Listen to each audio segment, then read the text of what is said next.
ఓహో! Okay. Start చేద్దాం. జై గురుదేవ్. ఓకే. మనము ఇది ఋషిండోపాఖ్యానం చెప్పుకుంటున్నాం కదా, ఋషిండ కాకి గురించి.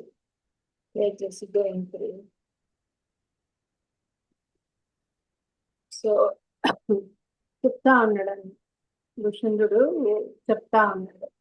సో ప్రాణాయామము దాని గురించి నెక్స్ట్ మనకి ఇంతకు ముందు చెప్పిన దాని తర్వాత నెక్స్ట్ హీస్ కమింగ్ టు ప్రాణాయామం. ఎట్లా ప్రాణవాయువు ఎట్లా నింపుకోవాలి, ఇట్లా లోపల బయట హీస్ తెలియదట అనమాట. మన శరీరంలో ప్రాణవాయువు ఎప్పుడు లోపలికి బయటకు కదులుతూ ఉంటుంది. సో ఇది ప్రధానంగా పైభాగంలో ఉంటుంది ప్రాణవాయువు. అట్లాగే అపాన వాయువు ఉంటుంది ఈ శరీరంలో కింది భాగంలో పనిచేస్తుంది. అపాన వాయువు ఏమో శరీరంలో కింది భాగము, ప్రాణవాయువు ఏమో శరీరంలో పై భాగంలో పనిచేస్తుంది. సో శ్వాస ప్రక్రియ గురించి చెప్తారనమాట. లోపలికి శ్వాస తీసుకోవడం అనేది పూరకం అంటారు. సో తర్వాత శ్వాసను లోపలికి పూరకం అంటే లోపల శ్వాస తీసుకోవడము, శ్వాసను లోపలికి తీసుకోవడము. ఇది హృదయ ప్రాంతం వరకు ఉంటుంది అనమాట పూరకం అనేది. రేచకం అంటే శ్వాసను బయటకు వదిలేయడం, అది ముక్కు వరకు వెళ్ళి మళ్ళీ బయటకు వస్తుంది. దెన్ కుంభకం అంటే శ్వాసను కొంతసేపు ఆపడాన్ని కుంభకము అంటాం. సో ఇది రెండు విధాలుగా జరుగుతుంది. ఒకటి లోపల ఆపడం శ్వాసని, ఇంకొకటి బయట ఆపడం.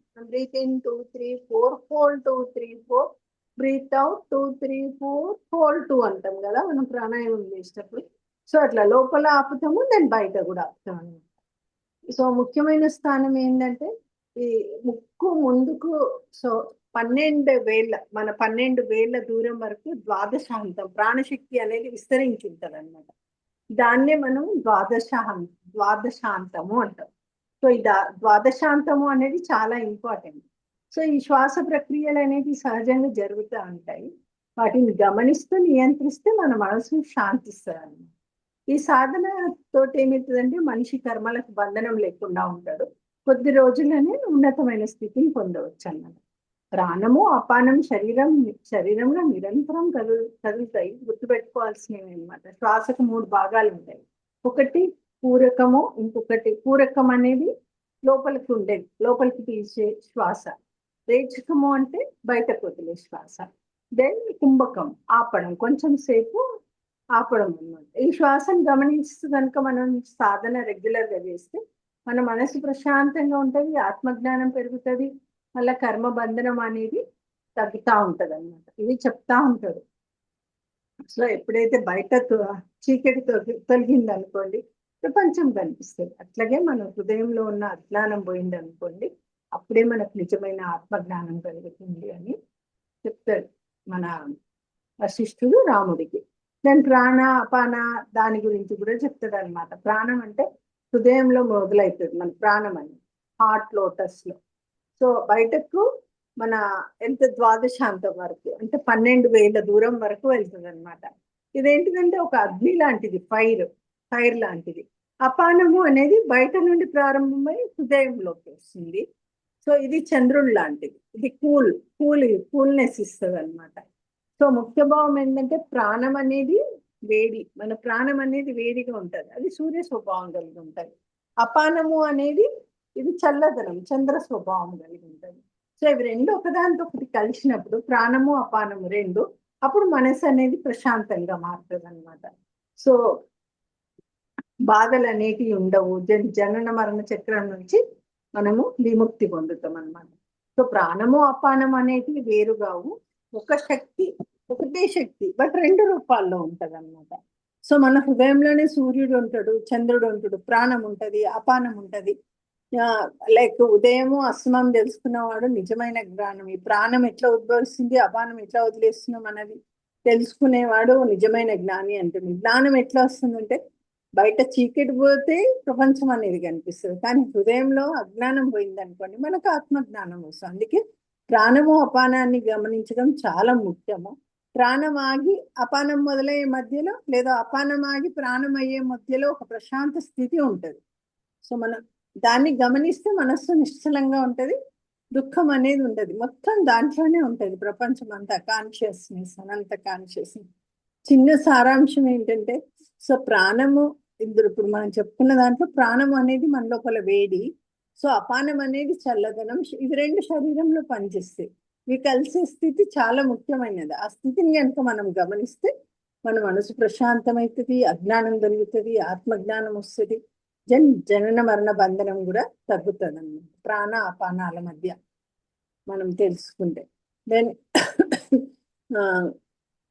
ప్రధాన దీంట్లో ప్రధానమైనది ఏంటంటే, ఎప్పుడైతే ప్రాణము మరియు అపానం, లోపల తీసుకున్న శ్వాస ప్రాణము, బయటకు వదిలేది బయట శ్వాస అపానం అన్నమాట. ఇవి రెండు ఒకదానిలో ఒకటి కలిసే ఉంటది, కలిసే స్థితి. సో ఈ ఒకదానిలో ఒకటి కలిసే స్థితి ఇవి లోపల మరియు బయట రెంట్లో కూడా జరుగుతాయి అన్నమాట. కుంభకం ఏంటిదంటే, శ్వాసకు బయటకు వెళ్ళిన తర్వాత లోపలికి రావడానికి ముందు ఒక చిన్న నిశ్చల స్థితి ఉంటది. సో నిశ్చల క్షణం అంటాం. అట్లాగే లోపల శ్వాస ఆగి మళ్ళీ బయటకు రావడానికి ముందు కూడా మరొక నిశ్చల స్థితి. బ్రీత్ ఇన్ 2, 3, 4 హోల్డ్ అన్నాం చూడండి. అట్లాంటి చాలా చాలా సూక్ష్మమైన ఒక క్షణికమైన స్థితి అన్నమాట. నిశ్చల స్థితి ఒకటి ఉంటది కొంచెం సేపు. ఆ క్షణాన్ని కనుక మనం పట్టుకోగలిగితే, ఎప్పుడైతే ప్రాణం ఆగి అపానం మొదలవుతుంది, ఎప్పుడైతే అపానం ఆగి ప్రాణం మొదలవుతుందో ఆ క్షణం సహజంగా వస్తుంది. అదే కుంభక స్థితి అన్నమాట. సో ఫలితం ఆ స్థితిని గమనించమనుకోండి, మనకు దుఃఖం ఉండదు, జనన మరణం ఉండదు, శాంతి పొందుతుంది. దెన్ ప్రాణం కాదు అపానం కాదు, రెంటి మధ్యలో ఉన్నది అదే అనంత చైతన్యం. అపానానికి ప్రాణానికి మధ్య ఉండే ఒక నిశ్చల స్థితి ఏదైతే ఉండే అదే అనంత చైతన్యం అన్నమాట. సో అది మానవ జీవనానికి, అది జీవనానికి జీవం అన్నమాట. మనసుకు మనసు, బుద్ధికి బుద్ధి, అన్ని దాంట్లోనే ఉద్భవిస్తే అన్ని దానిలోనే నిలుస్తాయి అన్నమాట. సో ప్రాణము అపానం పనిచేయడానికి కారణమైనది మన ఇంద్రియాలు పనిచేయడానికి శక్తిని ఇచ్చేది అంతా ఆ పరమ చైతన్యమే. ఆ పరమ చైతన్యానికి ఒక నమస్కారం అని చెప్తున్నారు. సో ప్రాణం మరియు అపానం మధ్యలో ఒక నిశ్చల క్షణం ఉంటది, అదే సహజంగా జరిగే కుంభకం అన్నమాట. ఆ క్షణాన్ని కనుక గమనిస్తే మన మనసు నిశ్చలంగా ఉంటది, దుఃఖం ఉండదు, ఆత్మజ్ఞానం కలుగుతుంది. ఆ మధ్యలో ఉన్నది ప్రాణం కాదు అపానం కాదు, అదే పరమ చైతన్యం. సో మనము లాస్ట్ టైం ఇక్కడ యాదగిరిగుట్ట అడ్వాన్స్ కోర్స్కి వచ్చిన వాళ్ళకు అర్థమవుతుంది. స్వామీజీ చెప్తుండే ఆ స్మాల్ డాట్ ని గుర్తుపెట్టుకోండి. మనం లోపలికి తీసుకునే శ్వాసకి బయటకు వదిలే శ్వాసకి మధ్య ఉన్న ఒక చిన్న బిందువుని కనుక గమనిస్తే అదే కాన్షియస్నెస్, అదే పరమ చైతన్యం, అదే సీక్రెట్ మొత్తం అదే. సో శ్వాస మధ్యలో ఉన్న నిశ్చల క్షణాన్ని గమనిస్తే అదే మనం పరమ సత్యం తెలుసుకోవడానికి మార్గం కూడా అదే అన్నమాట. ఆ నిశ్చల స్థితిని మనం పట్టుకోగలగాలి అన్నమాట. సో ఇక్కడ భుషుండ మహర్షి యొక్క సమతా స్థితి, సమత్వ స్థితి గురించి ఉంది. దీన్ని ఎట్లా ఎట్లా ఉంటుండే సమస్థితిలో ఆ భుషుండ మహర్షి అది చెప్తుండే అన్నమాట. ఎప్పుడైతే నేను ఎప్పుడు గతాన్ని కానీ భవిష్యత్తుని కానీ ఆలోచించను, ప్రస్తుతం జరుగుతున్న దానిలో నేను నా ఆత్మలోనే నిల్చుంటా అని భుషుండ మహర్షి చెప్పింది ఏంటంటే, ప్రాణాయామాన్ని నియమంగా అభ్యాసం చేయడం వల్ల నాకు శుద్ధి వచ్చింది. రెగ్యులర్ గా ప్రాణాయామం చేస్తే శుద్ధీకరణ ప్రక్రియ అనేది వస్తుంది. ఏ పరిస్థితిలో ఉన్నా, నడుస్తా ఉన్నా, నిలబడి ఉన్నా, నిద్రలో ఉన్నా, మేల్కొని ఉన్నా, నేను ఎప్పుడు కూడా ఆత్మస్థితిలోనే స్థిరంగా ఉన్నాను. మనసు స్థితి ఏంటంటే, నా మనస్థితి ఎట్లా ఉంటుందంటే, గతం గురించి ఆలోచించను, భవిష్యత్తు గురించి అసలే చింతించను, ప్రస్తుతం చేయాల్సింది మాత్రమే చేస్తాను, నేను ఫలితాల గురించి ఆలోచించను అని చెప్తాను. అందుకే నేను సంతోషంగా ఉంటాను, ఆరోగ్యంగా ఉంటాను, రోగాలు అనేటివి ఉండవు నాకు. సో మంచి జరిగినా ఎక్కువ ఆనందం కాదు, చెడు జరిగినా బాధ కాదు, ఎప్పుడు ఒకేలా ఉంటాను. సో నేను చేశాననే భావం నాకు లేదు.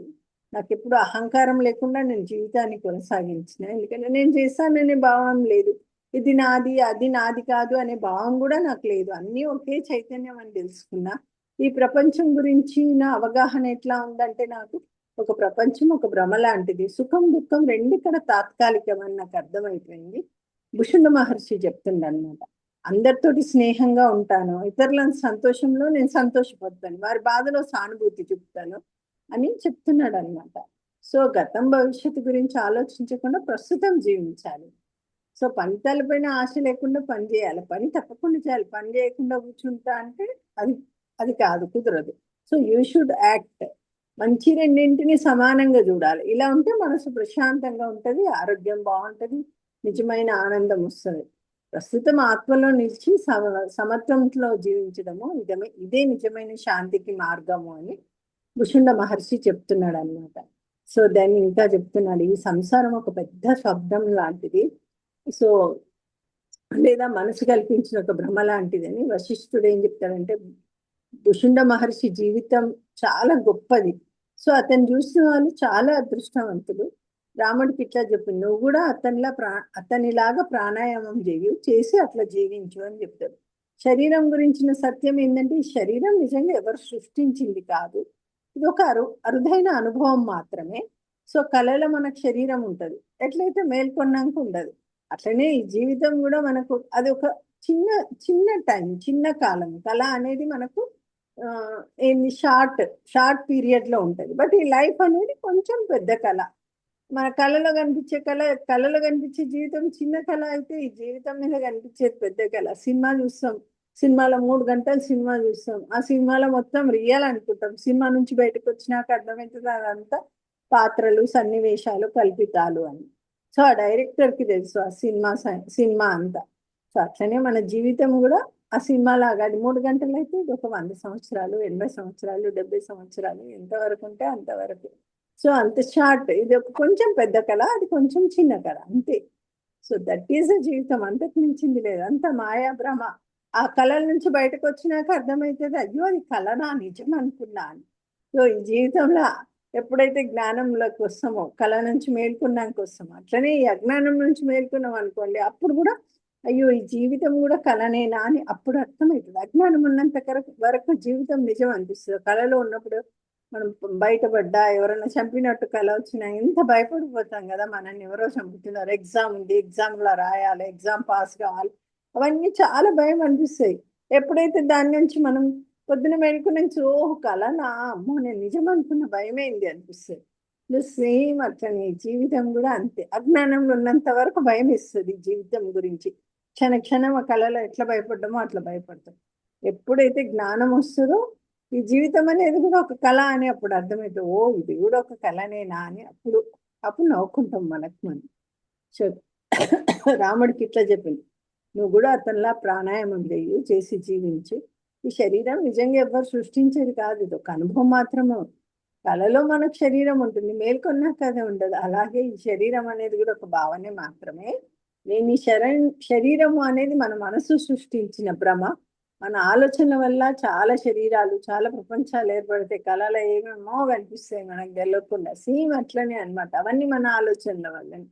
ప్రపంచం గురించి ఏంటంటే, ఇది నా సంపద, ఇది నా శరీరం, ఇది నా దేశం, ఇవన్నీ మనసు కల్పనలు మాత్రమే, అంతే. ఇది ఒక పెద్ద కళ, మన జీవితమే ఒక పెద్ద కళ. నిజమైన జ్ఞానం ఏంటంటే, మనం మేల్కొన్నాం అనుకోండి, సెల్ఫ్ రియలైజేషన్ వచ్చింది మనకు, ఈ ప్రపంచం అసలు ఎలా ఉందో అర్థమవుతుంది. ప్రపంచం మన మనసులోనే ఉద్భవిస్తుంది, సృష్టికర్త కూడా ఒక భావన మాత్రమే. సో మనం ఇది నాది అనే ఆలోచనలు విడిచిపెట్టినాం అనుకోండి, అప్పుడు నిజమైన చైతన్యం తెలుస్తుంది. లేకపోతే మళ్ళీ మళ్ళీ భ్రమలో పడతాం.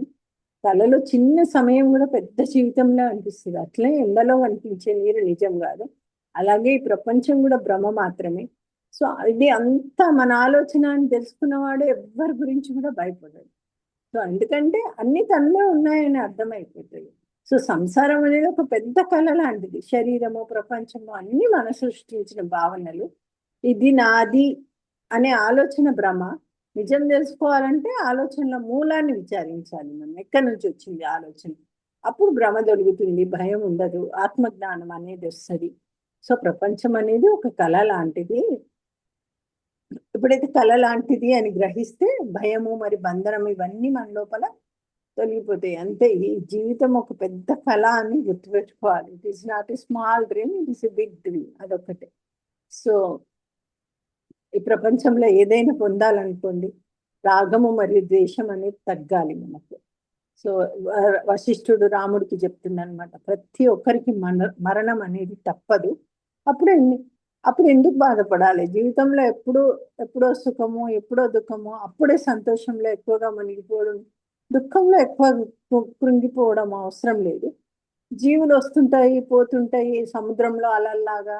నిజంగా ఉన్నది ఏంటంటే ఎప్పుడు ఉంటుంది, అసత్యం ఎప్పుడు ఉండదు, అది ఎప్పటికీ పోతుంది. సత్యం అనేది ఎప్పుడు ఉంటది. సో ఆశలు ఆసక్తులు పెడితే అది బంధనం అవుతుంది. కాబట్టి ఆశలు లేకుండా జీవించాలి, సంతోషంగా సరదాగా జీవించాలి. సో మంచి చెడు అన్న భావన లేకుండా జీవించాలి, చేయాల్సింది మాత్రమే చేయాలి. ఇది నాది అనే భావన లేకుండా ఉండాలి. ఇలా భావించవచ్చు, ఏది నాది కాదు లేదా అన్ని నేనే. ఈ రెండు కూడా మనసుకు శాంతినిస్తాయి. సో రాగము ద్వేషము ఆసక్తి అనేది ఉంది మనకు అంటే రాగం వస్తుంది, ద్వేషం వస్తుంది.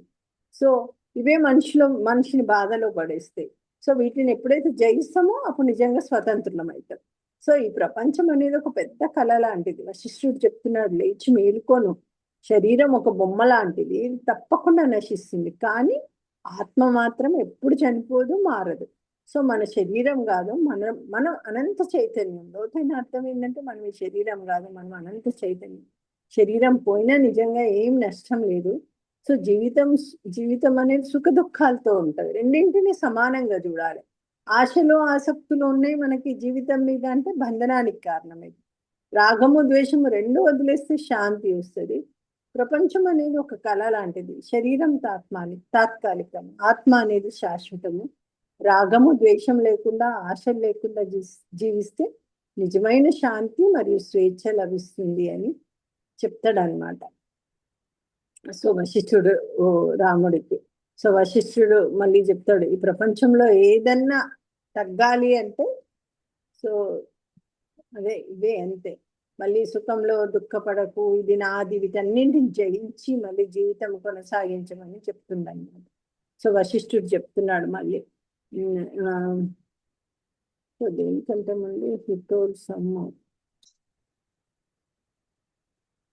సో వశిష్ఠుడు చెప్తుంది, సో ఈ ప్రపంచం ఎందుకు ఇట్లా తిరుగుతున్నట్టు అనిపిస్తుంది అంటే, ఒక వ్యక్తి చక్రం మీద తిరుగుతున్నాడు అనుకోండి, మనం బయట ప్రపంచం అంతా తిరుగుతున్నట్లు అనిపిస్తుంది. అట్లాగే మన అజ్ఞానం వల్ల ప్రపంచము శరీరం నిజంగా పనిచేస్తున్నట్లు అనిపిస్తే, ఈ శరీరం ఏంటంటే ఈ శరీరం అంటే ఏంటి నిజంగా ఆలోచిస్తే, శరీరం అనేది ఆలోచనల వల్ల ఏర్పడ్డది, నిజం కాదు. అది తానే ఏమి చేయదు, తను ఏమి అనుకోదు. నిజమైన చేసేవాడు శరీరం కాదు, మనసు కూడా కాదు, కేవలం చైతన్యము, కేవలం చూసేది మాత్రమే. చైతన్యం అనేది చూసేది మాత్రమే.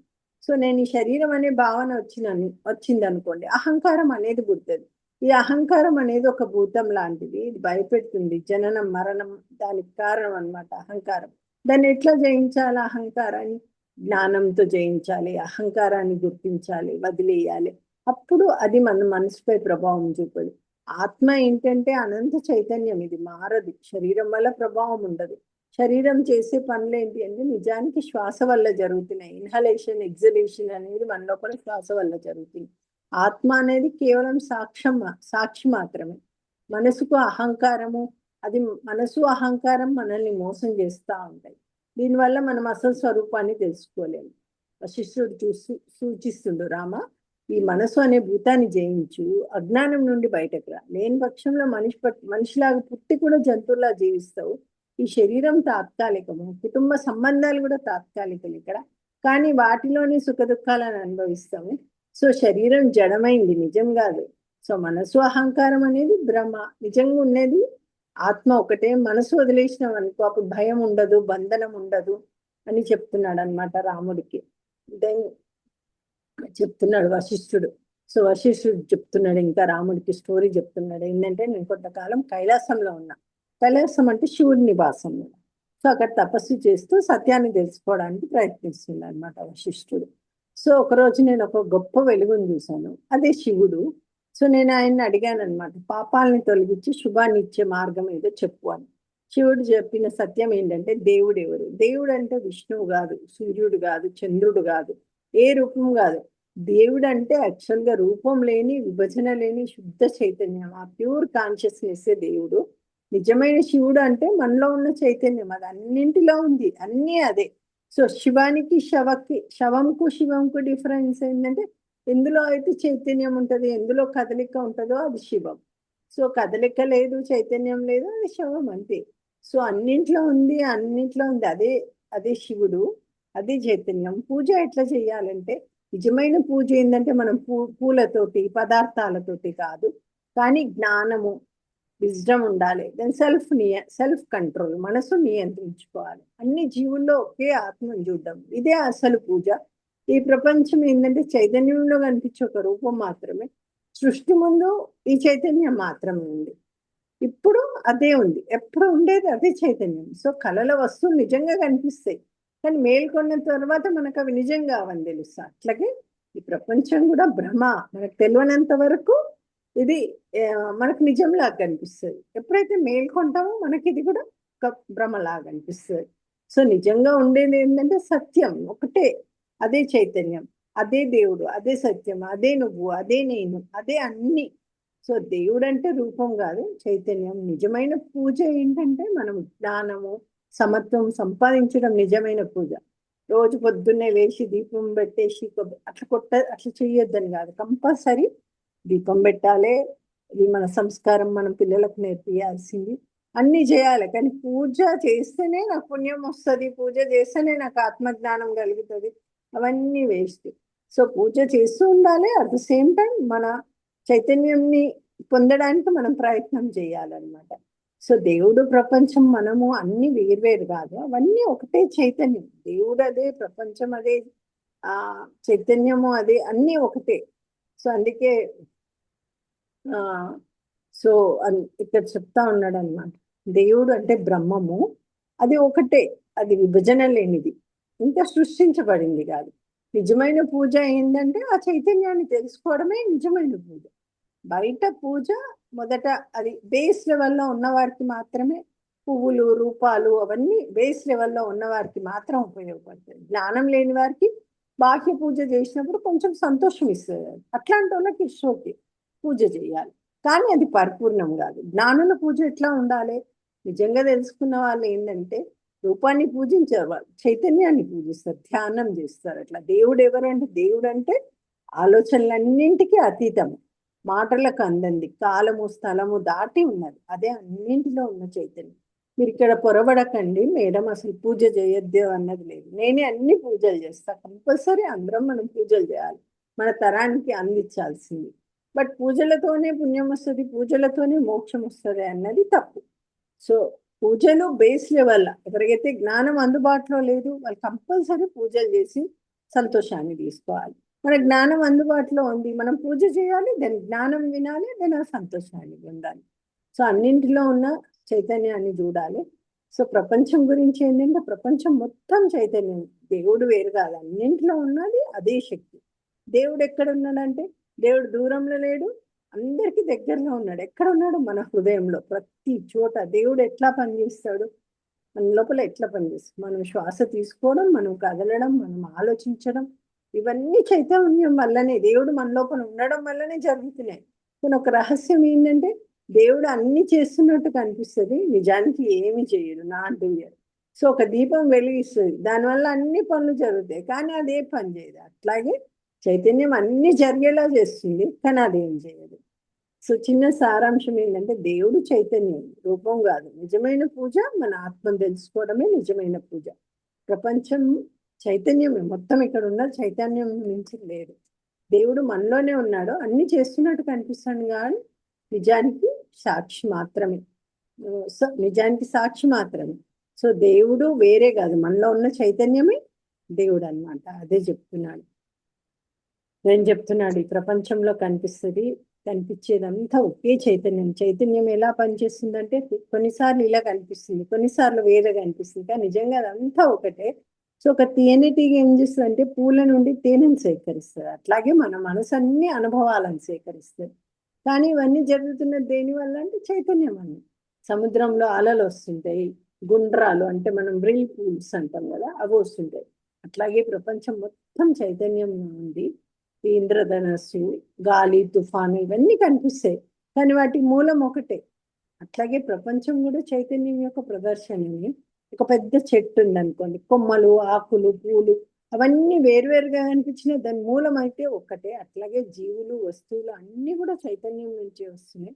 సో చైతన్యం అన్నింటిలో ఉంది, అన్ని దానివల్లే జరుగుతున్నాయి, కానీ అది మారదా, అది ఒకటే.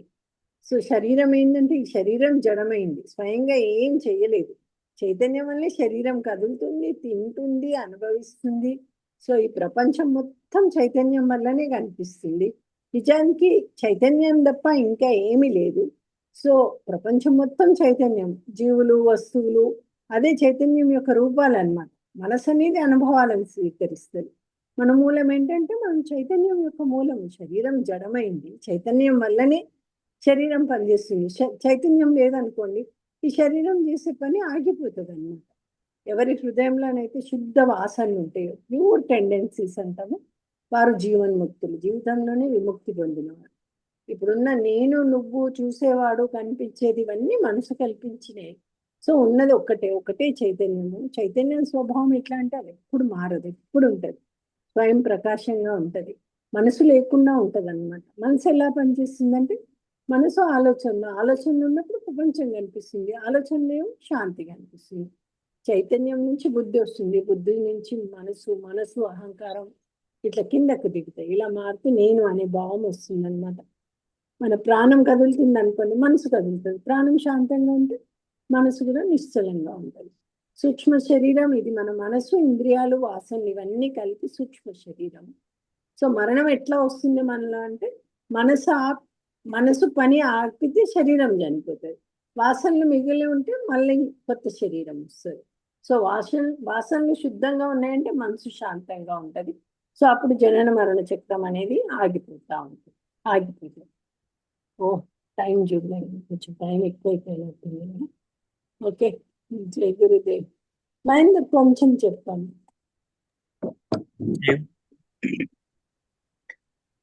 ఈరోజు అపానవాయు, ప్రాణవాయు గురించి చెప్పాను. ప్రాణవాయువు పై భాగంకి వస్తుందమ్మా, బొడ్డు నుంచి పైకి.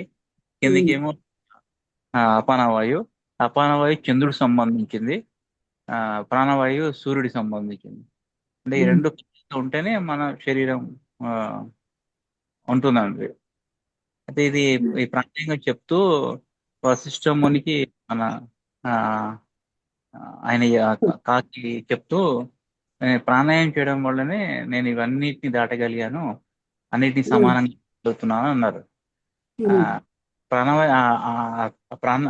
ప్రాణాయామం ఎలా చేయాలంటే, తీసుకుంటే కుంభకం, తీసుకునేటప్పుడు రేచకం,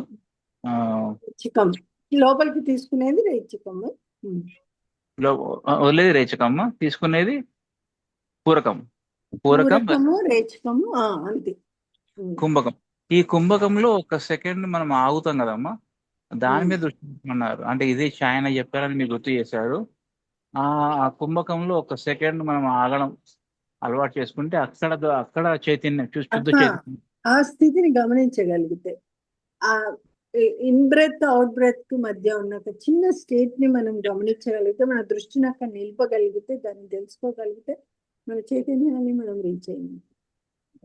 అది శుద్ధ చైతన్యం అని చెప్పారు. ఇంకా ఇంకా వశిష్ఠముని చెప్తూ నేను కైలాసంకి వెళ్ళాను. అక్కడ పరమేశ్వరుడు